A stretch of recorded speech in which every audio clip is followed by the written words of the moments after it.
તો આ છે મારી સગાઈની ચૂંદડી. કેટલી મસ્ત લાગે છે ખબર નહીં, પ્રભુ જાણે મને શું થયું.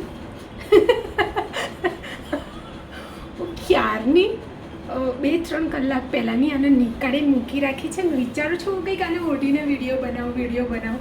આ છે મારી સગાઈની ચૂંદડી. જો એમાં લટકાડ્યા છે બહુ મસ્ત, અને આ મને બહુ જ ગમે છે. અને ક્યાંક મારો એ બી નિર્ણય હતો કે લગ્ન વખતે હું આ જ ચૂંદડી ઓઢીશ.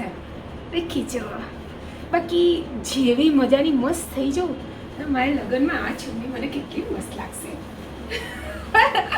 યાર આનંદ ચારે કોર છે, ખાલી ગોતી પકડી માણવાનો છે બસ. બાકી કેટલો હરખ આવે છે યાર, હું તો બહુ જ મસ્ત લાગી રહી છું. સાચેમાં બહુ મસ્ત લાગી રહી છું, જોવો ખાલી. મેં જાતે કમાડી હતી, જાતે લેસ પટ્ટી પણ જાતે ન ખવડાવી હતી મેં ત્યારે. મારી સગાઈની ચૂંદડી છે, સગાઈની.